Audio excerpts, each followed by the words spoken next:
ये सीरीज का तीसरा वीडियो है जिसमें हम लोग 2018 ग्रुप डी से पूछे गए क्वेश्चन का हल देख रहे हैं। ठीक, तो आपका स्वागत है मेरे YouTube channel last moment revision में। आपको मेरा वीडियो कैसा लगता है आप कमेंट बॉक्स में जरूर बताइएगा। तो चलिए शुरू करते हैं। Question number 76। देखिए न्यूमेरिकल दिया हुआ है। 70 किलोग्राम के भार को उठाने के लिए 9800 जूल की ऊर्जा का प्रयोग किया जाता है। ठीक, तो भार को कितना ऊंचाई तक उठाया जा सकता है। देखिए माना कि यहाँ पर 70 किलो का कोई द्रव्यमान है। ठीक, 70 किलो का कोई द्रव्यमान है। ठीक, ये जमीन पर है। इसको इतना मान लीजिए इंच ऊंचाई तक उठाने में कितना कार्य करना पड़ता है, 9800 जूल। ठीक, तो देखिए कार्य बराबर क्या होता है, कार्य बराबर होता है बल गुने विस्थापन। बल गुने क्या होता है, विस्थापन होता है। ठीक, यहाँ पर बल क्या हो जाएगा, देखिए ऊपर उठाने में किया क्या कार्य। ठीक, तो यहाँ पर बल क्या हो जाएगा, mg हो जाएगा। और विस्थापन कितना हो रहा है, h हो रहा है। ठीक, और कार्य का मान कितना दिया हुआ है, 9800 जूल दिया हुआ है। ठीक, यहाँ पर 9800 हो जाएगा। ठीक, 9800। m का मान कितना दिया है, 70 किलो दिया है। g का मान हम लोग 10 ले लेते हैं। वैसे g का मान कितना होता है, g का मान होता है 9.8 मीटर पर सेकेंड स्क्वायर होता है। लेकिन कैलकुलेशन को आसान करने के लिए हम लोग यहाँ पर कितना ले लेते हैं, 10 ले लेते हैं। ठीक, तो 70 गुने 10 गुने इंच हो जाएगा। तो इंच बराबर क्या हो जाएगा, 9800 बटा 70 गुने 10। ठीक, एक जीरो से एक जीरो, एक जीरो से एक जीरो। ठीक, 14 7 98। इसका आंसर क्या हो जाएगा, 14 मीटर। डी का आंसर क्या होगा, 14 मीटर। नेक्स्ट क्वेश्चन देखते हैं। परमाणु क्रमांक 57 वाला तत्व संबंध रखता है, इसका सही आंसर क्या होगा, ए, डी ब्लॉक से। ठीक, डी ब्लॉक को और कौन सा बोलते हैं, डी ब्लॉक को संक्रमण, डी ब्लॉक के तत्वों को संक्रमण, ठीक, संक्रमण तत्व बोला जाता है, संक्रमण धातु बोला जाता है। ठीक, नेक्स्ट क्वेश्चन देखते हैं। अधिक अंतरकोशीय प्रसार के लिए कौन सी कोशिकाएं विरल रूप से संचरित होती है। देखिए इसका सही आंसर क्या होगा, पेरेन्काइमा। जो पेरेन्काइमा कोशिकाएं होते हैं वो अधिक अंतरकोशीय प्रसार के लिए विरल रूप से संचरित होती है। ठीक, देखिए स्क्लेरेन्काइमा कैसी कोशिका है, स्क्लेरेन्काइमा मृत कोशिका है। ठीक, और पेरेन्काइमा जीवित कोशिका है, जीवित कोशिकाएं। स्क्लेरेन्काइमा क्या करता है, स्क्लेरेन्काइमा किसी भी पौधे को बाहरी आवरण से, बाहरी चोट से सुरक्षा प्रदान करता है। ठीक, फ्लोएम क्या करता है, देखिए जो फ्लोएम रहता है पौधे के विभिन्न भाग तक खाद्य पदार्थ को पहुंचाता है। क्या करता है, पौधे के विभिन्न भाग तक खाद्य पदार्थ को पहुंचाता है। और कोलेनकाइमा क्या करता है, कोलेनकाइमा पौधे को लचीलापन प्रदान करता है। क्या प्रदान करता है, लचीलापन प्रदान करता है। ठीक, नेक्स्ट क्वेश्चन देखते हैं। कौन सा तत्व का परमाणु सबसे बड़ा और सबसे छोटा होता है। देखिए जो फ्रेंसियम होता है उसका परमाणु सबसे बड़ा होता है, और जो हीलियम होता है उसके परमाणु का त्रिज्या सबसे छोटा होता है। ठीक, परमाणु सबसे छोटा होता है। नेक्स्ट क्वेश्चन देखते हैं। Bangalore metro rail corporation limited ने, जिसको BMRCL कहा जाता है, कनाप्पा अघारा में एक स्टेशन के निर्माण के लिए किस कंपनी के साथ एक समझौता ज्ञापन पर हस्ताक्षर किया है। देखिए 80 का सही आंसर होगा इन्फोसिस। ठीक, 80 का सही आंसर क्या होगा, इन्फोसिस। इन्फोसिस के वर्तमान में चेयरमैन कौन है, इन्फोसिस के वर्तमान में चेयरमैन कौन है, तो इसका सही आंसर होगा नंदन नीलेकणी। ठीक है, नंदन नीलेकणी, ठीक, इसके चेयरमैन है। अगर क्वेश्चन पूछ दे इन्फोसिस के CEO कौन है, ठीक, CEO कौन है, तो इसका आंसर हो जाएगा सलील एल पारेख, सलील एल पारेख। ठीक, सलील एल पारेख हो जाएगा इनके CEO। गूगल के CEO कौन है, गूगल के CEO सुंदर पिचई हैं। ठीक है, सुंदर पिचई हैं। विप्रो के CEO अगर पूछ देता है तो विप्रो के CEO कौन है, अवदिल निमुचवाला। कौन है, अवदली निमुचुवाला, निमुचवाला है। ठीक, नेक्स्ट क्वेश्चन देखते हैं। देखिए यहाँ पर न्यूमेरिकल दिया हुआ है। देखिए 120 ग्राम द्रव्यमान की एक बंदूक से एक 0.04 kg द्रव्यमान की गोली दागी जाती है। ठीक, यदि गोली की बंदूक से निकलने की गति 90 मीटर पर सेकेंड हो तो बंदूक की प्रतिघाती गति कितनी होती है। देखिए प्रतिघाती गति का मतलब क्या होता है, मान लीजिए यहाँ पर कोई बंदूक है। ठीक, यहाँ पर मान लीजिए कोई बंदूक है। ठीक, देखिए जब यहाँ से बुलेट छोड़ा जाता है तो इधर के जो धागा लगता है, ठीक, बुलेट की गति किधर होगी, इधर होगी। और जो बंदूक का गति होगा वो किधर होगा, इस तरफ होगा। तो इस तरफ के वेग को क्या कहा जाता है, प्रतिघाती वेग। ठीक, प्रतिघाती वेग। ठीक, देखिए ये क्वेश्चन कहाँ से लिया गया है, ये क्वेश्चन है संवेग संरक्षण का। क्वेश्चन कहाँ का है, संवेग संरक्षण का। ठीक है, संवेग संरक्षण का है। देखिए संवेग संरक्षण क्या कहलाता है, देखिए संवेग संरक्षण के अनुसार दो वस्तुओं के संयोग, ठीक है, दो वस्तुओं के संवेग टकराने के पहले और टकराने के बाद बराबर होता है। ठीक, दो वस्तुओं के समय समय क्या होता है? टकराने के पहले का समय, ठीक है, तथा टकराने के बाद का समय, टकराने के बाद का समय क्या होता है? बराबर होता है। देखिए इसमें क्या कह रहा है, देखिए यहाँ पर माना कि हम बंदूक, ठीक, बंदूक का द्रव्यमान कितना है? बंदूक का द्रव्यमान 120 kg है। ठीक, इसको हम लोग मान लेते हैं m1। ठीक, अब देखिए गोली का द्रव्यमान कितना है? गोली का द्रव्यमान, इसको हम लोग m2 मान लेते हैं। इसका द्रव्यमान कितना है? 0.04 kg है। ठीक, अब देखिए बंदूक का प्रारंभिक वेग कितना है? प्रारंभिक वेग कितना है? प्रारंभिक वेग E1 मान लेते हैं 0 है। ठीक है, तथा गोली का प्रारंभिक वेग कितना है? E2 बराबर 0 है। इसी तरह जब गोली छूटता है तो देखिए यहाँ पर अंतिम वेग कितना हो जाएगा? गोली का अंतिम वेग दिया हुआ है, गोली का अंतिम वेग दिया हुआ है। गोली का अंतिम वेग कितना दिया हुआ है? 90 मीटर पर सेकेंड दिया है। हमको निकालना क्या है? बंदूक की गति। ठीक है, बंदूक का प्रतिघाती वेग निकालना है। बंदूक का क्या निकालना है? प्रतिघाती वेग। इसको हम लोग मान लेते हैं V2 मान लेते हैं। तो देखिए समय संरक्षण के अनुसार का नियम क्या कहलाता है? टकराने से पहले का समय और टकराने के बाद का समय दोनों बराबर होता है। ठीक, तो देखिए टकराने के पहले का समय, इसका क्या होगा? m1 हो जाएगा, v1 हो जाएगा, plus m2 plus sorry m1 u1 हो जाएगा और m2 u2 हो जाएगा, बराबर क्या होगा? m1 v1 होगा प्लस m2 v2 होगा। ठीक, इसको हम लोग v1 मान लेते हैं। देखिए समय संरक्षण के नियम के अनुसार क्या होता है? टकराने से पहले का समय तथा टकराने के बाद का समय क्या होता है? दोनों बराबर होता है। ठीक, तो देखिए जब बंदूक से गोली नहीं चलाया रहता है तो उसमें वेग क्या रहता है? 0 रहता है, u1 भी 0 रहता है और u2 भी 0 रहता है। ठीक, m1 का मान कितना दिया हुआ है? m1 का मान दिया हुआ है आपको 120 किलोग्राम। ठीक, 120 किलोग्राम दिया है। m2 का मान कितना दिया हुआ है? m2 का मान दिया है 0.04 kg। ठीक, ये हुआ m2 का मान गुने 0। ठीक, यहाँ पर m1 का मान कितना दिया हुआ है? यहाँ पर m1 का मान है 0.04 kg गुने v1 कितना दिया है? देखिए v1 कितना हो जाएगा? गोली अगर छूटा है तो कितना वेग से छूटा है? 90 मीटर पर सेकेंड। यहाँ पर क्या हो जाएगा? 90 मीटर पर सेकेंड। ठीक, प्लस m2 का मान कितना है? m2 120 दिया हुआ है, v2 हमको निकालना है। ठीक, गुने v2। ठीक, देखिए यहाँ पर क्या हो जाएगा? यहाँ पर 0 हो जाएगा और यहाँ पर देखिए 0.04 गुने 9 प्लस 120 v2 हो जाएगा। ठीक, अब देखिए 0 बराबर क्या हो जाएगा? इतना गुना करेंगे तो 3.6 आएगा, 3.6 प्लस 120 v2 हो जाएगा। ठीक, तो देखिए यहाँ पर 3.6 बराबर 120 v2 हो जाएगा। तो v2 बराबर क्या हो जाएगा? 3.6 बराबर 120। ठीक है, 3.6 बटा 120, इसका आंसर कितना हो जाएगा? 3 इंटू 10⁻², मीटर पर सेकेंड, मीटर पर सेकेंड। तो इसका सही आंसर क्या होगा? इसका सही आंसर होगा ए नंबर, 81 का आंसर क्या होगा? ए हो जाएगा। आई होप कि आपको ये समझ में आ गया होगा। ठीक, अगर फिर भी कोई दिक्कत हो तो आप हमें कमेंट बॉक्स में बता सकते हैं। ठीक है, इसका आंसर क्या होगा? 3 गुने 10⁻² मीटर पर सेकेंड। अगर आप लोग चाहते हैं कि न्यूमेरिकल का एक अलग से वीडियो हो तो आप कमेंट बॉक्स में हमें बता सकते हैं। ठीक, नेक्स्ट क्वेश्चन देखते हैं। देखिए यह भी क्वेश्चन है न्यूमेरिकल। क्या कह रहा है? किसी माध्यम में एक कण 2.5 सेकेंड से 40 कंपन पूर्ण करता है। ठीक, तो तरंग की आवृत्ति क्या होगी? तरंग की आवृत्ति क्या होगी? ठीक, अब देखिए आवृत्ति कहते किसे हैं? और देखिए यहाँ पर 40 कंपन, इसका मतलब क्या होता है? ठीक, देखिए माना कि कोई वेग है, वेग इस तरह से गति करता है। ठीक, वेग इस तरह से गति करता है। तो देखिए आवृत्ति किसे कहते हैं? देखिए आवृत्ति को दर्शाया किसे जाता है? आवृत्ति को दर्शाया जाता है न्यू से दर्शाया जाता है। देखिए आवृत्ति का मतलब होता है एक सेकेंड में मैक्सिमम वो कितना चक्कर लगाता है। ठीक, एक सेकेंड में मैक्सिमम कितना चक्कर लगाता है। देखिए सिंपल ये है, इसको हम ऐसे समझ सकते हैं, चाल बराबर क्या हो जाएगा?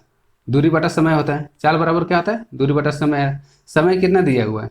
2.5 सेकेंड दिया हुआ है। ठीक, अब देखिए तरंग दैर्ध्य किसे कहा जाता है? तरंग दैर्ध्य किसे कहा जाता है? देखिए जो तरंग दैर्ध्य होता है, देखिए इसको कहा जाता है श्रिंग। इसको क्या बोला जाता है? श्रिंक बोला जाता है, और नीचे वाला को क्या बोला जाता है, गर्त बोला जाता है। ठीक, देखिए जो तरंग दैर्ध्य होता है लगातार दो श्रिंग, ठीक, यहाँ से और यहाँ के बीच की दूरी को क्या बोला जाता है, तरंग दैर्ध्य बोला जाता है। यहाँ लगातार दो गर्त हैं, यहाँ लगातार दो गर्त के बीच की दूरी क्या बोला जाता है, तरंग दैर्ध्य बोला जाता है। या फिर एक साइकिल को क्या बोला जाता है, इतना पूरा को तरंग दैर्ध्य बोला जाता है। तो तरंग दैर्ध्य को हम सिंपली दूरी से रिप्लेस कर सकते हैं। दूरी बराबर क्या हो जाएगा, तरंग दैर्ध्य हो जाएगा, तरंग दैर्ध्य हो जाएगा, तरंग दैर्ध्य यानी कि कंपन हो जाएगा। ठीक है, कंपन हो जाएगा। समय क्या हो जाएगा, समय दिया हुआ है आपका। ठीक, और चाल को हम लोग किससे रिप्लेस कर सकते हैं, चाल को हम लोग रिप्लेस कर सकते हैं आवृत्ति से। तो अतः हम लोग कह सकते हैं कि आवृत्ति बराबर क्या होगा, आवृत्ति बराबर हो जाएगा आपका तरंग दैर्ध्य बटा क्या हो जाएगा, समय हो जाएगा। ठीक, देखिए इसमें पूछ क्या रहा है, आवृत्ति पूछ रहा है। ठीक, आवृत्ति को न्यू से दर्शाते हैं। तरंग दैर्ध्य कितना दिया हुआ है, 40 दिया हुआ है। समय कितना दिया है, 2.5 सेकेंड दिया हुआ है। ठीक, 40/25 जी, यहाँ से 10 माला हटेगा तो यहाँ पर 10 आ जाएगा। ठीक, यहाँ पर क्या हो जाएगा, देखिए 5 दूनी 5 से 5 बार में, 5 से 2 बार में, 5 से 8 बार में। इसका आंसर क्या हो जाएगा, 16 हर्ट्ज हो जाएगा। ठीक, आवृत्ति को किस में दर्शाते हैं, हर्ट्ज में दर्शाते हैं। तो 82 का सही आंसर क्या हो जाएगा, डी। आई होप कि आपको ये समझ में आ गया हो। अगर फिर भी अगर कोई कन्फ्यूजन रह गया हो तो आप हमें कमेंट बॉक्स में लिख सकते हैं। नेक्स्ट क्वेश्चन देखते हैं। देखिए यहाँ पर 25 ग्राम में सल्फ्यूरिक अम्ल के कितने मोल होंगे। ठीक, ये भी न्यूमेरिकल है। देखिए सल्फ्यूरिक अम्ल का फार्मूला क्या होता है, सल्फ्यूरिक अम्ल का फार्मूला होता है H2SO4। ठीक, देखिए जब इस तरह का क्वेश्चन पूछे तो सबसे पहले हम लोग इसका मॉलिक्यूलर मास निकाल लेते हैं। क्या निकालते हैं, आणविक द्रव्यमान निकालते हैं। ठीक, देखिए आणविक द्रव्यमान निकालने का तरीका क्या होता है, हाइड्रोजन कितना है, 2 है। हाइड्रोजन का परमाणु संख्या कितना होता है, परमाणु द्रव्यमान 1 होता है, तो 1 × 2 और फिर प्लस में लिखेंगे। सल्फर का कितना है, सल्फर 1 है। सल्फर का परमाणु द्रव्यमान कितना होता है, सल्फर का 32 होता है। ऑक्सीजन का कितना होता है, देखिए प्लस में लिखते हैं। ऑक्सीजन का कितना होता है, 16, लेकिन कितना ऑक्सीजन है, 4 है, तो यहाँ पर कितना हो जाएगा, 4 हो जाएगा। तो देखिए यहाँ पर 2 हो जाएगा। ठीक, प्लस 32 हो जाएगा, प्लस 16 चौका 48 हो जाएगा। ठीक, जोड़ने पर कितना आ जाएगा, सॉरी 16 चौका 64 होगा। ठीक, 64 हो जाएगा। 4 2 6 2 8। ठीक, 8 और 6 दिन 9, 98 हो गया। ठीक, तो देखिए इसका फार्मूला क्या होता है, देखिए मोलों का संख्या बराबर होता है, मोलों की संख्या बराबर क्या होता है, देखिए दिया हुआ द्रव्यमान बटा मोलर द्रव्यमान। क्या होता है, दिया हुआ द्रव्यमान बटा मोलर द्रव्यमान। ठीक, मोलर द्रव्यमान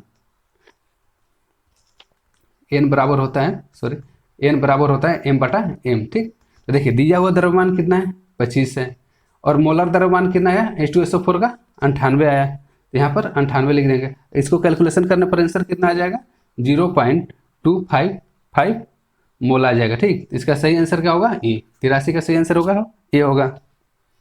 नेक्स्ट क्वेश्चन देखते हैं, 84 नंबर। देखिए कौन से समूह में निष्क्रिय गैस होती है, तो इसका सही आंसर क्या होगा, 18। अच्छा, निष्क्रिय गैस क्यों कहा जाता है, देखिए निष्क्रिय गैस इसलिए कहा जाता है क्योंकि इसका अष्टक पूरा होता है। ठीक, 17 को क्या बोला जाता है, 17, देखिए 17 समूह को क्या बोला जाता है, 17 समूह को हैलोजन बोला जाता है। 17वें समूह को क्या बोला जाता है, हैलोजन बोला जाता है। नेक्स्ट क्वेश्चन देखते हैं। देखिए उस व्यक्ति को चयन करें जो समान समूह से संबंधित नहीं हो। देखिए लालू प्रसाद, इंदिरा गांधी, अरविंद केजरीवाल, ये तीनों क्या है, नेता हैं। ठीक, तीनों क्या है, नेता हैं। विक्रम साराभाई कौन है, विक्रम साराभाई वैज्ञानिक है जो भारतीय अंतरिक्ष कार्यक्रम के जनक जाने जाते हैं। ठीक, भारतीय, देखिए ये इसरो के जनक जाने जाते हैं। कौन है, विक्रम साराभाई, इसरो के जनक।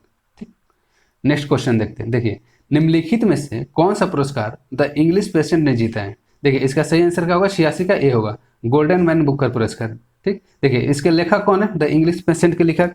देखिए द इंग्लिश पेशेंट के लेखक हैं माइकल ओडांजो। कौन है, माइकल ओदांतजो। ठीक, इसके लेखक कौन है, माइकल ओदांतजो। किसके लिए गोल्डन मैन बुकर पुरस्कार मिला था, द इंग्लिश पेशेंट के लिए, द इंग्लिश पेशेंट के लिए। ठीक, नेक्स्ट क्वेश्चन देखते हैं, 87 नंबर। देखिए एक सेल के विस्फोट के बाद कई टुकड़े अलग अलग दिशाओं में उड़ जाते हैं, इस स्थिति में क्या सुनिश्चित रहता है। देखिए इस स्थिति में क्या सुनिश्चित रहता है, समय का फॉर्मूला क्या होता है, mv होता है। ठीक, स्थिति ऊर्जा का फॉर्मूला क्या होता है, mgh होता है। नेक्स्ट क्वेश्चन देखते हैं। देखिए रिपीट क्वेश्चन है, किसी वस्तु का चंद्रमा पर भार कितना होता है, इसके पृथ्वी का 1/6 गुना होता है। तो 88 का आंसर क्या हो जाएगा, ये हो जाएगा। नेक्स्ट क्वेश्चन देखते हैं।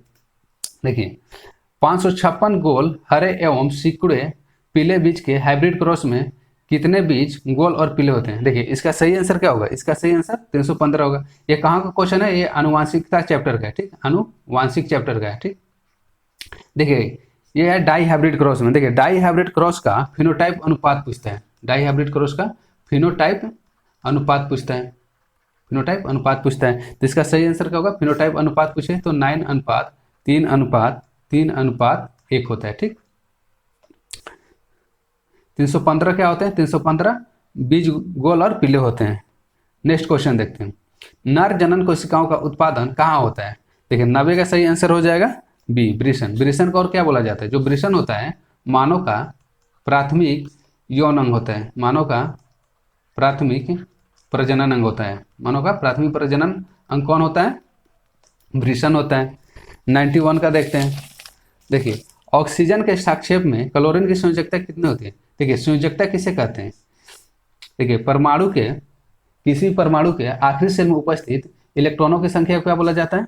उसकी संयोजकता बोला जाता है। तो ऑक्सीजन का परमाणु संख्या कितना होता है? ऑक्सीजन का 6 होता है। तो इसको कैसे इलेक्ट्रॉनिक कन्फ्यूजन कर सकते हैं? 2 और 4, ठीक। और क्लोरीन का कितना होता है? देखिए क्लोरीन का होता है 17। क्लोरीन कितना होता है? 17। इसको हम इसका इलेक्ट्रॉनिक विन्यास क्या होगा? 2 8 8 2 10 7 17, ठीक। तो क्लोरीन की संयोजकता कितनी हो जाएगी? बी, 7 आंसर हो जाएगा। नेक्स्ट क्वेश्चन देखते हैं 92 नंबर। जायकवाड़ी जल विद्युत परियोजना किस नदी पर बनाई गई है? इसका सही आंसर होगा गोदावरी नदी पर। नेक्स्ट क्वेश्चन देखते हैं। देखिए नीचे दी गई किस परमाणु संख्या वाले तत्व के रासायनिक गुण मैग्नीशियम के समान होते हैं? देखिए जब भी इस टाइप के क्वेश्चन है पहले ये बताइए मैग्नीशियम का परमाणु संख्या कितना होता है? तो देखिए मैग्नीशियम का जो परमाणु संख्या होता है कितना होता है? 12 होता है। देखिए किसी भी धातु या किसी भी तत्व का रासायनिक गुण किस पर निर्भर करता है? उसके संयोजकता पर। उसके संयोजकता या इलेक्ट्रॉनिक विन्यास पर निर्भर करता है। किस पर निर्भर करता है? इलेक्ट्रॉनिक विन्यास पर निर्भर करता है। किस पर निर्भर करता है? इलेक्ट्रॉनिक विन्यास पर निर्भर करता है, ठीक। अब देखिए मैग्नीशियम का Mg का परमाणु संख्या कितना होता है? Mg का परमाणु संख्या 12 होता है। अगर Mg का हम लोग इलेक्ट्रॉनिक विन्यास लिखेंगे तो कैसे लिखेंगे? 2 हो जाएगा, 8 हो जाएगा और फिर 2 हो जाएगा, ठीक। अब देखिए क्या क्वेश्चन पूछ रहा है? मैग्नीशियम के समान है, ठीक। अब देखिए 13 दिया हुआ है। 13 किसका होता है? 13 होता है आपका एल्युमिनियम का होता है, ठीक। 13 किसका होता है? एल्युमिनियम का होता है। इसका हम लोग कन्फिग्रेशन करते हैं इलेक्ट्रॉनिक विन्यास। यहाँ पर 2 हो जाएगा, 8 हो जाएगा, यहाँ पर 3 हो जाएगा। देखिए लास्ट में जो भी इसकी संयोजकता होगा, अगर यहाँ पर जिसकी भी संयोजकता 2 मिल जाएगा वो किसके समान होगा? उसका गुण उधर मैग्नीशियम के समान हो जाएगा। तो 13 तो नहीं हो जाएगा, एल्युमिनियम नहीं होगा। अब देखिए 11 देखते हैं। 11 किसका है? 11 होता है सोडियम का। 11 किसका परमाणु संख्या है? सोडियम का। इसका हम लोग इलेक्ट्रॉनिक्स विन्यास लिखते हैं। 2 हो जाएगा, 8 हो जाएगा, 1 होगा, ठीक। ये भी नहीं है क्योंकि इसके लास्ट में कितना आता है? 1 आता है। नेक्स्ट देखते हैं 4। 4 किसका होता है? बेरिलियम का होता है, ठीक है। किसका होता है? बेरिलियम का होता है। अब देखिए यहाँ पर 2 होगा, दूसरे सेल में कितना होगा? 2 होगा। तो देखिए इसका सही आंसर क्या होगा? बेरिलियम होगा, ठीक। क्योंकि दोनों का लास्ट सेल में कितने इलेक्ट्रॉन है? दोनों का लास्ट सेल में 2 2 इलेक्ट्रॉन है, ठीक। अब देखिए 19 का भी देख लेते हैं। 19 किसका होता है? 19 होता है पोटेशियम का, ठीक। 19 किसका होता है? पोटेशियम का होता है। तो 19 को हम लोग कैसे लिख सकते हैं? 2 लिख सकते हैं, 8 लिख सकते हैं, 8 लिख सकते हैं। कितना हुआ? 8 2 10, 8 18 हो गया, 1 हो गया, ठीक। देखिए ये इससे इसका सही आंसर क्या हो जाएगा? 4, ठीक है। अगर यही पूछता कि सोडियम का किस रासायनिक गुण किससे मिलता है, तो इसका सही आंसर हो जाएगा पोटेशियम से, ठीक। आई होप आपको ये समझ में आ गया होगा, ठीक। फिर भी अगर कोई कंफ्यूजन रह गया होगा तो आप हमें कमेंट बॉक्स में बता सकते हैं। नेक्स्ट क्वेश्चन देखते हैं 94 नंबर। देखिए भारत के विकास में विदेशी भारतीय समुदाय के योगदान को चिन्हित करने के लिए 9 जनवरी को हर साल निम्नलिखित में से कौन सा आयोजन मनाया जाता है? देखिए 9 जनवरी को क्या मनाया जाता है? 9 जनवरी को मनाया जाता है प्रवासी भारतीय दिवस। क्या मनाया जाता है? प्रवासी भारतीय दिवस। अच्छा, प्रवासी भारतीय दिवस क्यों मनाया जाता है? देखिए प्रवासी भारतीय दिवस इसलिए मनाया जाता है क्योंकि इसी दिन 9 जनवरी 1915 को महात्मा गांधी भारत आए थे। कहाँ से आए थे महात्मा गांधी? भारत आए थे, ठीक है।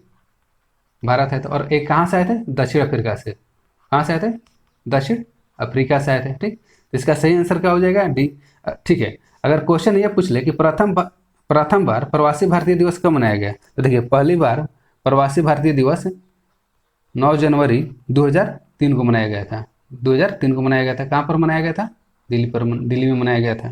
ठीक, आई होप। नेक्स्ट क्वेश्चन देखते हैं 95 नंबर। देखिए 80 मीटर की ऊंचाई से एक गेंद गिराई जाती है। ठीक, चौथे सेकंड में तय की गई दूरी क्या होगी? देखिए इसका एक फार्मूला होता है। अगर क्वेश्चन ये पूछे कि चौथे सेकंड में, ठीक, देखिए एक तो फार्मूला था ये एस बराबर U T plus half A T x square होता है, लेकिन ये फार्मूला कब लागू होता है? जब 4 सेकंड में पूछे। अगर यहाँ पर 4 सेकंड रहता तो ये फार्मूला लगता है। ठीक, लेकिन क्वेश्चन क्या पूछ रहा है चौथे सेकंड में पूछ रहा है। ठीक, तो देखिए टीवे सेकंड में चली गई दूरी के लिए सूत्र। ठीक, देखिए इसका सूत्र क्या होता है?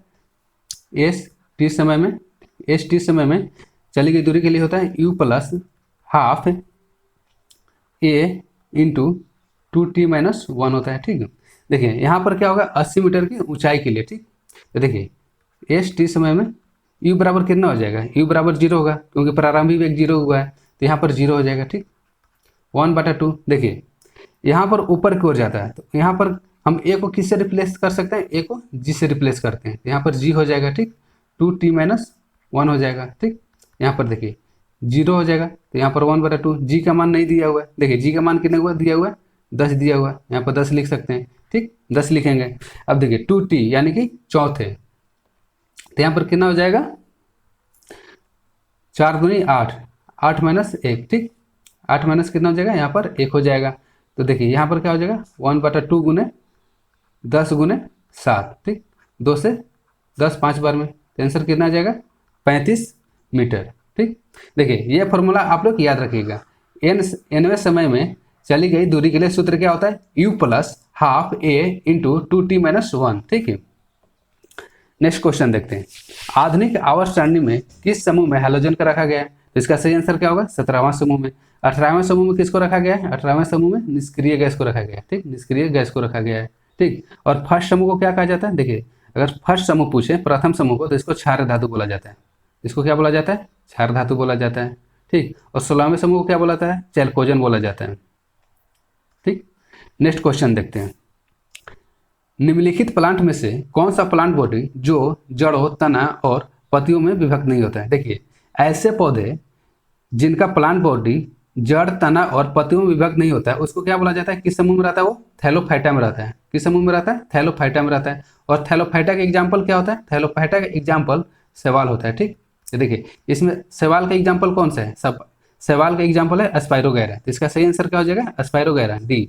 ठीक, नेक्स्ट क्वेश्चन देखते हैं। यही वाला है, इसका फॉर्मूला हम लिख देते हैं। 30 सेकेंड में तय की गई दूरी के लिए सूत्र क्या होता है? S plus you plus half A 2t-1। ठीक, चूंकि यहाँ पर गुरुत्वीय त्वरण दिया हुआ है, तो यहाँ पर क्या हो जाएगा? You plus half ji 2t-1 हो जाएगा। ठीक है, ये किसके लिए फॉर्मूला है? 30 सेकेंड में चले हुए, 30 सेकेंड में चली गई दूरी के लिए फॉर्मूला है। ठीक, प्रारंभिक वेग तो 0 है, यहाँ पर 0 हो जाएगा। जी का मान कितने होगा? 10 दिया हुआ है, 2 गुने 4-1 हो जाएगा। ठीक, यहाँ पर 1/2 गुने 10 गुने 8-1, यहाँ पर 7, कितना हो जाएगा? 35 मीटर हो जाएगा। ठीक, इसका सही आंसर क्या हो जाएगा? सी हो जाएगा। नेक्स्ट क्वेश्चन देखते हैं। देखिए औपचारिक बैंकिंग प्रणाली के भीतर लोगों को लाने के उद्देश्य से केंद्र सरकार की पहल को क्या कहा जाता है? देखिए इसका सही आंसर क्या होगा? जनधन योजना। इसका सही आंसर क्या होगा? जनधन योजना। कब प्रारंभ किया गया था? तो प्रारंभ किया गया था 28 अगस्त 2014 को। कब किया गया था? 28 अगस्त 2014 को किया गया था। नेक्स्ट क्वेश्चन देखते हैं 99 नंबर। यूरोप की सबसे लंबी नदी कौन सी है? इसका सही आंसर क्या होगा? वोल्गा। वोल्गा क्या है? यूरोप की सबसे लंबी नदी। 6 नंबर क्वेश्चन देखते हैं। देश में महत्वपूर्ण समस्याओं के समाधान के लिए मशीन लर्निंग ठीक, एमएल और आर्टिफिशियल इंटेलिजेंस एआई का उपयोग करने वाले भारतीय स्टार्टअप के लिए विशेष रूप से तैयार विस्तृत परामर्श प्रोग्राम का नाम क्या है? देखिए सही आंसर होगा ए, लॉन्च पैड एक्सीलेटर इंडिया। ठीक, नेक्स्ट क्वेश्चन देखते हैं 101 नंबर। देखिए रासायनिक अभिक्रिया जिसमें गर्मी उत्पन्न होती है उसे क्या कहा जाता है? देखिए उसको क्या कहा जाता है? ऊष्माक्षेपीय अभिक्रिया कहा जाता है। ऐसी अभिक्रिया जिसमें जिसमें अभिक्रिया के दौरान गर्मी उत्पन्न होती है उसे क्या बोला जाता है? ऊष्माक्षेपी अभिक्रिया बोला जाता है। ऊष्माशोषी अभिक्रिया किसे कहा जाता है? जब किसी अभिक्रिया को करने के लिए ऊष्मा की आवश्यकता होती है, ऊष्मा की आवश्यकता होती है, उसको क्या बोला जाता है? ऊष्माशोषी अभिक्रिया कहते हैं। विस्थापन अभिक्रिया किसे कहते हैं? देखिए, विस्थापन अभिक्रिया में क्या होता है? अधिक क्रियाशील धातु अपने से कम क्रियाशील धातु को क्या करता है? विस्थापित कर देता है। ठीक, कम क्रियाशील धातु को क्या कर देता है? विस्थापित कर देता है। ठीक, नेक्स्ट क्वेश्चन देखते हैं। करेवा जो मीठी गाद का एक प्रकार है किस भारतीय राज्य में पाई जाती है? इसका सही आंसर क्या होगा? जम्मू कश्मीर। नेक्स्ट क्वेश्चन देखते हैं। देखिए, विद्युत बल्ब में आमतौर पर रासायनिक रूप से निष्क्रिय गैस भरा जाता है। ठीक, जैसे कि निष्क्रिय गैस है। देखिए, क्वेश्चन क्या है? विद्युत बल्ब में आमतौर पर रासायनिक रूप से निष्क्रिय गैस जैसे भरी जाती है। इसका देखिए, क्वेश्चन है थोड़ा, निष्क्रिय गैस के साथ कौन सी गैस भरी जाती है? इसका सही आंसर क्या होगा? 103 का सी होगा, नाइट्रोजन गैस। 103 का सही होगा आंसर क्या होगा? Nitrogen gas. अच्छा, क्वेश्चन ये पूछता है कि विद्युत बल्ब में निष्क्रिय गैस को क्यों भरा जाता है? देखिए, विद्युत बल्ब में निष्क्रिय गैस को उसके ऑक्सीकरण की दर को रोकने के लिए भरा जाता है। नेक्स्ट क्वेश्चन देखते हैं, 104 नंबर। देखिए, दो प्रतिरोध 10 ओम और 20 ओम श्रृंखला में 6 वोल्ट की बैटरी से जुड़े हुए सर्किट में विद्युत धारा कितना होगा? देखिए, एक प्रतिरोध ये हो गया, एक प्रतिरोध ये हो गया। ठीक, कितना वोल्ट के बैटरी से जुड़े हुए हैं? 6 वोल्ट के बैटरी से जुड़े हुए हैं। ये कितना है? 10 हो गया और 20। देखिए, जब भी प्रतिरोध श्रृंखला में जुड़े हुए हैं तो कुल प्रतिरोध R बराबर क्या होता है? R1 प्लस R2 होता है। तो R बराबर कितना हो जाएगा? 10 प्लस 20 बराबर कितना हो जाएगा? 30 हो जाएगा। R का मान कितना है? 30 दिया हुआ है। ठीक, V का मान कितना दिया है? 6 वोल्ट दिया हुआ है। तो V बराबर क्या होता है? V बराबर होता है I बटा R। ठीक, पूछा क्या है? विद्युत धारा। तो I बराबर क्या हो जाएगा? V by R। V का मान कितना दिया हुआ? 6 दिया हुआ है V का मान। R का मान कितना हुआ है? दिया हुआ है 30 दिया हुआ है। 6 5 है। ठीक, 1/5 यानी कि 0.2 एम्पियर। धारा किस में मापा जाता है? एम्पियर में मापा जाता है। तो 104 का सही आंसर क्या हो जाएगा? ए हो जाएगा। ठीक, नेक्स्ट क्वेश्चन देखते हैं।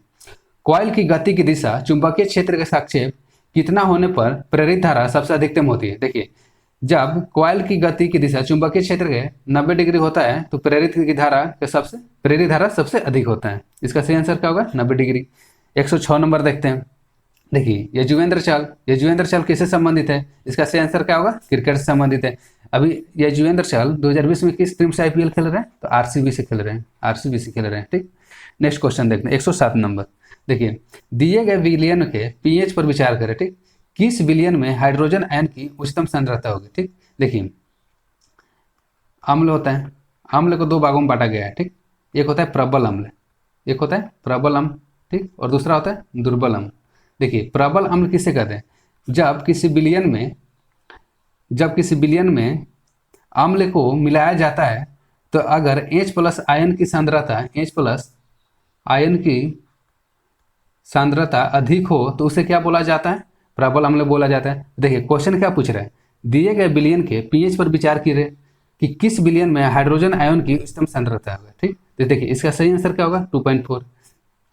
10.1 तो नहीं होगा क्योंकि ये क्षारीय हो जाता है। 8.1 भी नहीं होगा, ये भी क्षारीय हो जाता है। देखिए, pH का मान जितना कम रहेगा उसमें हाइड्रोजन आयनों की सांद्रता उच्च रहेगा। ठीक है, pH मान जितना भी कम रहेगा उसमें हाइड्रोजन आयनों की सांद्रता क्या रहेगा? हमेशा उच्च रहेगा। तो इसका सही आंसर क्या होगा? C 2.4। ठीक, 108 क्वेश्चन देखते हैं। देखिए, श्रवणीय रेंज से नीचे आवृत्तियों के साथ ध्वनि तरंगों को क्या कहा जाता है? देखिए, पहले हम श्रवणीय रेंज को देख लेते हैं। श्रवणीय रेंज, ठीक, इसको और क्या बोला जाता है? ऑडिएबल रेंज बोला जाता है। देखिए, इसका कितना होता है? 20 हर्ट्ज से लेकर 20,000 हर्ट्ज तक होता है। ठीक, अब देखिए, यहाँ पर होता है अश्रव्य ध्वनि। अश्रव्य ध्वनि को क्या बोला जाता है? इंफ्रासोनिक। अश्रव्य ध्वनि क्या बोला जाता है? इंफ्रासोनिक बोला जाता है। ठीक है, तो देखिए क्या बोल रहा है? स्वर्णीय रेंज से नीचे। तो देखिए, इसका कितना होता है? 20 हर्ट्ज से नीचे होता है। इसका आंसर क्या होगा? ये होगा, डी होगा। ठीक है, अगर यही पूछे पराश्रव ध्वनि को क्या बोला जाता है? अल्ट्रासोनिक बोला जाता है। इसका मान कितना होता है? 20,000 हर्ट्ज से ऊपर होता है। कितना होता है? 20,000 हर्ट्ज से ऊपर होता है। ठीक, अल्ट्रासाउंड क्या होता है? देखिए, अल्ट्रासाउंड जो होता है वो अब ध्वनि के परावर्तन पर काम करता है। ध्वनि के परावर्तन सिद्धांत पर काम करता है। ठीक, आई होप आपको समझ में आ गया होगा। नेक्स्ट क्वेश्चन देखते हैं, 109 नंबर। देखिए, निम्न में से कौन सा तत्व लचीला और कोमल होता है। देखिए यहाँ पर लचीला का मतलब होता है डक्टाइल, लचीला का मतलब क्या होता है डक्टाइल, ठीक। इसका सही आंसर क्या होगा 109 का बी होगा, ठीक। नेक्स्ट क्वेश्चन देखते हैं 110 नंबर। वाटरलू का युद्ध किस वर्ष लड़ा गया था? देखिए वाटरलू का युद्ध कब लड़ा गया था? 1815 में। देखिए वाटरलू का युद्ध किससे संबंधित है? तो जो वाटरलू का युद्ध है वो नेपोलियन बोनापार्ट से संबंधित है। किससे संबंधित है? नेपोलियन बोनापार्ट से संबंधित है, ठीक। नेक्स्ट क्वेश्चन देखते हैं। कैल्शियम हाइड्रोक्साइड का सही सूत्र क्या है? देखिए कैल्शियम हाइड्रोक्साइड का सही सूत्र क्या है? CaOH ट्वाइस, ठीक। कैल्शियम हाइड्रोक्साइड को और क्या बोला जाता है? इसको बोला जाता है बुझा हुआ चूना। क्या बोला जाता है? बुझा हुआ चूना बोला जाता है, ठीक। नेक्स्ट क्वेश्चन देखते हैं 112 नंबर। देखिए वेलुथम्पी दलवा किस भारतीय रियासत से जुड़े थे जिन्होंने अंग्रेजों के विरोध विद्रोह में भाग लिया था? इसका सही आंसर क्या होगा? त्रावणकोर, ठीक। नेक्स्ट क्वेश्चन देखते हैं 13 नंबर 113, ठीक। ये भी रिपीट क्वेश्चन है। चंद्रमा पर किसी वस्तु का भार पृथ्वी पर इसके भार का कितना गुना होता है? तो इसका सही आंसर क्या होगा? 1/6 गुना। 114 नंबर देखते हैं। देखिए निम्नलिखित में से कौन से यौगिक में क्रिस्टलीकरण का पानी नहीं होता है? देखिए कॉपर सल्फेट। कॉपर सल्फेट का सूत्र क्या होता है? देखिए कॉपर सल्फेट का सूत्र होता है CuSO4 इंटू 5H2O। देखिए कॉपर सल्फेट को और क्या बोला जाता है? कॉपर सल्फेट को बोला जाता है नीला थोथा। क्या बोला जाता है? नीला थोथा बोला जाता है, ठीक। तो इसमें तो पानी का क्रिस्टलीकरण है, ठीक है। यहाँ पर है ना पानी का 5H2 है। जिप्सम का सूत्र क्या होता है? जिप्सम का सूत्र होता है CaSO4 इंटू 2H2O, ठीक। जिप्सम को क्या बोला जाता है? Calcium sulphate. रासायनिक नाम क्या है? कैल्शियम सल्फेट इसका रासायनिक नाम है, ठीक। Washing soda. वॉशिंग सोडा का रासायनिक नाम क्या है? वॉशिंग सोडा को बोलते हैं हम लोग sodium carbonate, Na2CO3 into 10H2O, ठीक। इसका रासायनिक नाम क्या है? सोडियम कार्बोनेट, ठीक। क्या नाम है? सोडियम कार्बोनेट इसका नाम है, रासायनिक नाम। अब देखिए बेकिंग सोडा। बेकिंग सोडा का सूत्र क्या होता है? Sodium hydrogen carbonate NaHCO3। इसमें पानी का क्रिस्टलीकरण नहीं है, तो इसका सही आंसर क्या होगा? बेकिंग सोडा हो जाएगा, ठीक। नेक्स्ट क्वेश्चन देखते हैं। ऑक्सीजन का उपयोग करके पाइरूवेट का विभाजन कहाँ होता है? देखिए इसका सही आंसर क्या होगा? माइटोकॉन्ड्रिया होगा। माइटोकॉन्ड्रिया को और क्या बोला जाता है? माइटोकॉन्ड्रिया का शरीर का ऊर्जा गृह बोला जाता है। शरीर का ऊर्जा गृह बोला जाता है, ऊर्जा गृह बोला जाता है, या पावर हाउस बोला जाता है, पावर हाउस बोला जाता है, ठीक। लाइसोसोम को क्या बोला जाता है? लाइसोसोम को कोशिका की आत्महत्या की थैली बोला जाता है। कोशिका की आत्महत्या का थैली बोला जाता है, ठीक। आत्महत्या का थैली बोला जाता है, suicide of cell. Next question देखते हैं। देखिए 120 नंबर 116 नंबर। 120 वाट के एक विद्युत लैंप का प्रतिदिन 8 घंटे उपयोग किया जाता है, ठीक। तो लैंप द्वारा एक दिन में प्रयुक्त की गई ऊर्जा की यूनिट की गणना कीजिए। देखिए 1 यूनिट बराबर कितना होता है? 1 यूनिट किसे कहते हैं? देखिए 1 यूनिट बराबर होता है 1 किलोवाट घंटा। 1 किलोवाट घंटा को क्या बोला जाता है? 1 यूनिट बोला जाता है। तो देखिए 120 वाट का बल्ब, ठीक। 120 वाट का बल्ब कितना घंटा चलता है? 8 घंटा चलता है, गुने 8 आवर चलता है, ठीक है। तो 120 8 है, कितना हो जाएगा? 96 120 8 सॉरी 12 8 96 960, ठीक, वाट आवर। लेकिन 1 यूनिट बोले कहा जाता है? 1 यूनिट किसको बोला जाता है? किलोवाट आवर में। तो इसको किस में बदलेंगे? किलोवाट में बदलेंगे। तो सिंपली 960 बता कितना हो जाएगा? 1000 हो जाएगा। किलो का मतलब क्या होता है? 1000 होता है, ठीक। यहाँ से कट जाएगा, 2 अंक के बाद 0 हो जाएगा। तो इसका सही आंसर का 0.96 किलो वाट घंटा, ठीक। 0.96 किलो वाट घंटा इसका आंसर हो जाएगा, ठीक। तो देखिए 1 यूनिट किसको बोला जाता है? 1 यूनिट बराबर होता है 1 किलो वाट घंटा, ठीक। तो 120 वाट का बल्ब कितने घंटा प्रतिदिन चल रहा है? 8 घंटा प्रतिदिन चल रहा है, ठीक। तो कितना हो जाएगा? 960 वाट हो जाएगा। लेकिन हमको किस में चाहिए? 1 यूनिट किस में होता है? किलोवाट घंटा में होता है। तो इसको सिंपली हम लोग क्या बदल देंगे? किलोवाट घंटा में बदल देंगे। 1000 से भाग देगा, तो इसका आंसर क्या हो जाएगा? 0.96 किलोवाट घंटा। सही आंसर क्या हो जाएगा इसका? बी। नेक्स्ट क्वेश्चन देखते हैं 117 नंबर। KR मीरा द्वारा लिखी गई पुस्तक का नाम बताएं जो राजनीति में ईमानदारी और आदर्शवाद की कीमत चुकाने के विषय में प्रासंगिक सवाल उठाती है। देखिए इसका सही आंसर क्या हो जाएगा? बी। नेक्स्ट क्वेश्चन देखते हैं। नेक्स्ट क्वेश्चन वही है, देखिए यहाँ पर अच्छे से समझाते हैं। देखिए 1 यूनिट किसको कहा जाता है? 1 यूनिट बराबर होता है 1 किलोवाट आवर होता है, ठीक है। देखिए कितना वाट है? 120 वाट है। कितना घंटा चल रहा है? 8 घंटा चल रहा है। 8 घंटा उपयोग होता है, ठीक।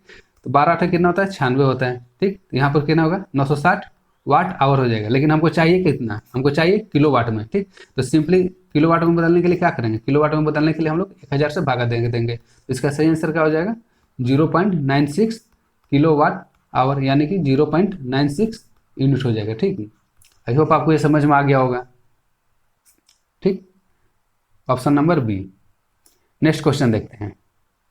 यदि दो असमान द्रव्यमानों में समान गतिज ऊर्जा होती है तो भारी द्रव्यमान होता है। देखिए इसका आंसर क्या होगा, 119 का डी होगा, समान गति होता है। ठीक, नेक्स्ट क्वेश्चन देखते हैं, 120 नंबर। देखिए निम्नलिखित में से कौन सा जानवर मुकुलन या बर्डिंग द्वारा पुनरुत्पादित करता है, ठीक, और पुनर्जनन की क्रिया करता है। देखिए इसका सही आंसर क्या होगा, 120 का सही आंसर होगा हाइड्रा। देखिए मुकुलन किसे कहते हैं, मुकुलन या बर्डिंग किसे कहते हैं। देखिए हाइड्रा का अगर आप लोगों ने चित्र देखा होगा तो हाइड्रा का चित्र इस टाइप का होता है। ठीक, मान लीजिए हाइड्रा का चित्र है, ठीक, यहाँ पर इस टाइप का। ठीक,